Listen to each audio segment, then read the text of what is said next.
Tata TV. Magical washing machine. Vimala घर पर बैठकर टीवी सीरियल देख रही थी। बाहर बादल गरज गरज कर बारिश हो रही थी। उस बारिश को देखकर विमला का पति प्रकाश बोला, बादल गरज रहे हैं, जरा उस टीवी को बंद कर देती तो अच्छा था। बाहर बादल गरज रहे हैं तो अंदर मैं टीवी क्यों बंद करूं? बढ़िया सीरियल चल रहा है, आप भी देखिए ना।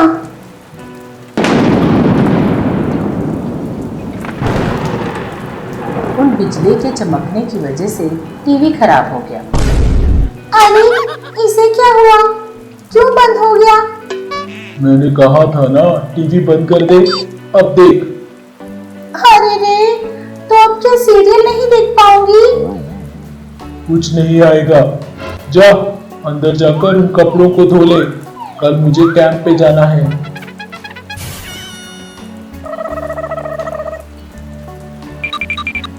आप कहाँ चल दिए? हाँ, तेरे लिए एक सौतन लेने जा रहा हूँ। इस वक्त कहाँ जाता हूँ रोज? ऑफिस नहीं जाऊँ क्या? तुम कपड़े धो दो। रुको जरा, उस वॉशिंग मशीन में मत धो देना, वो भी खराब हो जाएगा।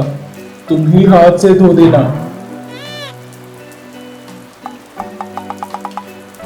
मैं हूँ ना, अब जाओ तो।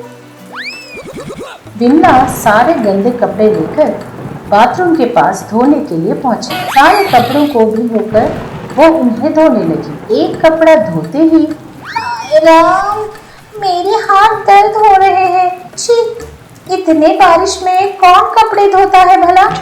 वॉशिंग मशीन है ना, उसी में डाल देती हूँ।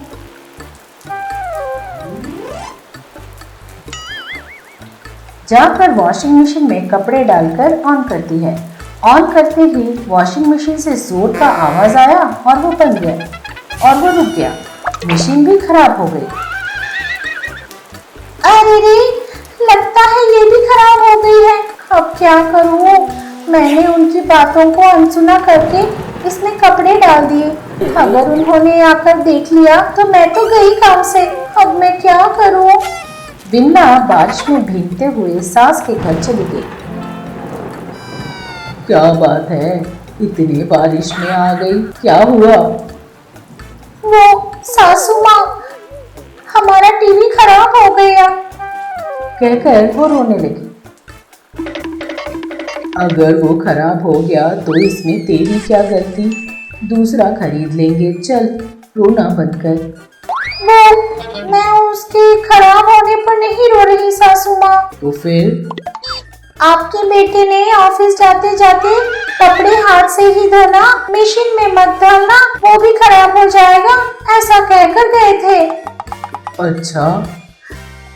मैंने उनकी बात नहीं मानी और मशीन में कपड़े धोने के लिए डाल दिए सासू माँ। अब वो मशीन भी खराब हो गई। अब आपका बेटा वापस आएगा तो पता नहीं क्या करेगा, यही डर लगा हुआ है मुझे। मुर्गी डर के मारे घर से बाहर जाकर बाजार में अंडे देती हो। तू उससे डरती तो है लेकिन उसकी बात नहीं मानती। मुझसे गलती हो गई सासू माँ, आप ही कुछ कीजिए ना। वो कल सुबह कैंप जाने वाले हैं, सारे कपड़े गंदे पड़े हैं। ठीक है, चुप हो जाओ। मेरे पास एक वॉशिंग मशीन है, उसे ले जाकर धो देना। सास ने एक वॉशिंग मशीन दिया। वो देखने में बड़ा अजीब सा था। ये क्या सासू माँ, ये ऐसा क्यों है? ये वॉशिंग मशीन ही है ना? ये कोई साधारण वॉशिंग मशीन नहीं है, मैजिकल वॉशिंग मशीन है। क्या मैजिकल है?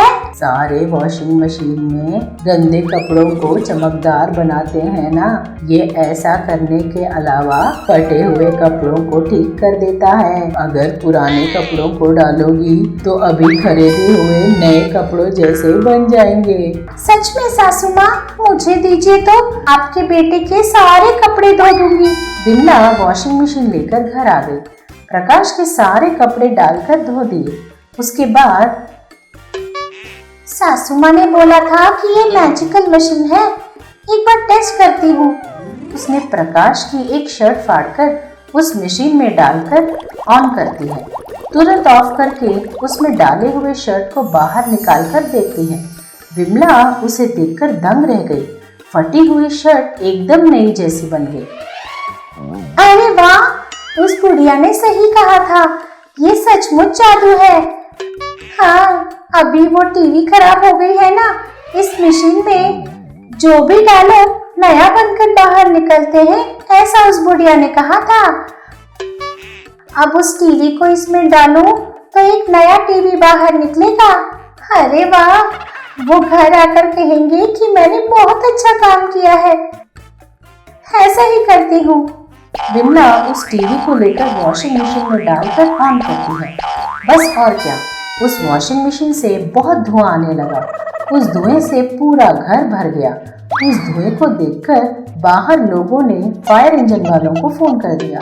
फायर इंजन वाले आकर घर पर बहुत पानी मार देते हैं। उनके पानी के जोर की वजह से विमला के घर का पूरा छत उड़ जाता है। विमला एक कोने में बैठकर, छी, ये क्या हो गया? नए टीवी के लालच में टीवी रखने के लिए घर ही खराब कर दिया मैंने।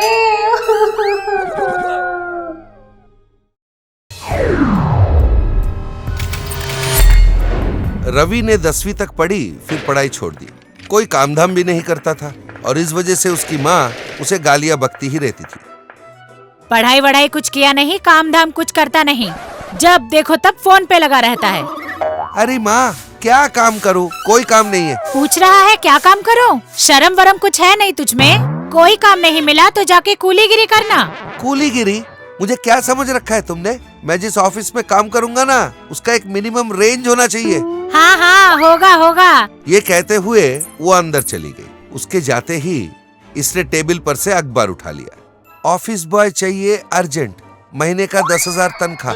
ये ऐड देखकर रवि सोच में पड़ गया। जाऊं क्या?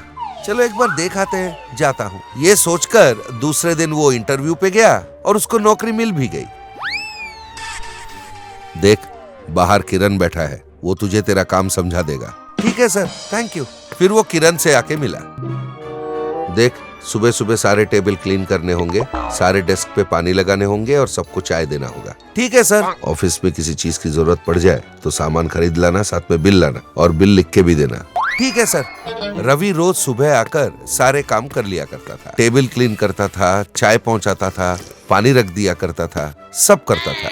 ऐसे कुछ दिन बीत गए, पर रवि में छुपा हुआ लालच बाहर आने लगा। एक दिन रवि ने सोचा, मेरा हाथ का विद्या दिखाने का समय आ गया है। इतनी बड़ी ऑफिस में सीसी कैमरा भी नहीं है, मैं कुछ करूं तो किसी को पता भी नहीं चलेगा। इसके बाद वो ऑफिस में से कुछ इलेक्ट्रॉनिक चीजें बेचने लगा। ऑफिस में किसी चीज की जरूरत पड़ती तो वो ले आता और दुगनी बिल लिख देता। एक सामान लाता और 2 सामान के दाम डाल देता। ये उसका आदत बन गया। इधर किरण को समझ में नहीं आ रहा था कि ऑफिस में से चीजें कैसे गायब हो रही है, और रवि भी चोरी की तादाद दिन ब दिन बढ़ाते जा रहा था। ऑफिस में उसे कोई काम बोलता तो उसमें से वो कमीशन भी निकाल लेता। हर रोज की तरह एक दिन वो एक किराना शॉप जा पहुंचा। भाई साहब, 2 किलो चीनी देना, तो 250 चाय पत्ती भी देना। हाँ दे रहा हूँ, जरा रुक जाओ। दुकानदार ने सारे चीज पैक करके रवि को दे दिया। अच्छा कितना हुआ? 200 रुपए। अच्छा, एक काम करो, 400 का एक बिल लिख के दो तो। अरे ऐसे कैसे? तुम्हारे सर को पता चल गया तो? अरे वो सब मुझ पे छोड़ दो ना। फिर किराना शॉप वाले ने बिल लिख के दे दिया। वो सब साथ लेकर रवि ऑफिस आ पहुंचा, पर ऑफिस में तब तक कोई आया नहीं था। अरे वाह, ऑफिस में अभी तक कोई आया नहीं, यही सही टाइम है। ये सोचकर वो एक सिस्टम के पास गया, अपने थैले में जितने भी चीजें भर सकता था भर लिया और थैला लेके बाहर निकल गया। उसके जाते ही किरण आ गया। लग रहा है रवि अभी तक आया नहीं, कोई बात नहीं, मैं अपना काम कर लेता हूँ। सोचते हुए किरण अपना रूम में घुसा। इतने में रवि वापस आया। अरे लग रहा किरण सर आ गया है। ये सोचकर वो किरण के रूम के पास पहुंचा। सर नमस्ते। हाँ हाँ आइए सर, आइए आइए। रवि चौंक गया। अरे ये क्या सर, मुझे आप सर क्यों बुला रहे हो? वो तुम्हारे महानता के बारे में मुझे अभी अभी पता चला है, इसलिए मैं सर बुला रहा हूँ। रवि दंग रह गया। अच्छा, वैसे मैंने किया क्या है सर? आके खुद ही देख लो, कहकर उसने अपना सिस्टम घुमा के रवि को दिखाया। रवि की पूरी चोरी उसमें दिख रही थी। ये देखकर रवि दंग रह गया, बहुत डर गया। देख बेटा, इस ऑफिस से सामान गुल हो रहे थे, तभी मुझे तुझ पर शक हुआ था, पर बिना सबूत के मैं कुछ कहना नहीं चाहता था, इसलिए तेरे अनजाने में ही सीसी कैमरा फिट करवा दिए। सर गलती हो गई सर, माफ कर दीजिए। क्या माफ कर दूं? घर का भेदी लंका ढाए, तुझे ऐसे ही जाने दूंगा क्या? सर मैं फिर से कभी नहीं करूंगा सर, ये एक बार मुझे माफ कर दीजिए। तूने जो किया है उसका सजा तुझे जरूर मिलेगा। ये कहकर उसने रवि को पुलिस में दे दिया। तब जाके रवि को अपना गलती का एहसास हुआ। उसने सोचा काम मिला था, ठीक ठाक किया नहीं, चोरी करने लग गया और मेरी बदनामी हो गई, नौकरी भी चली गई। ये सोचकर वो सर पीटता रह गया।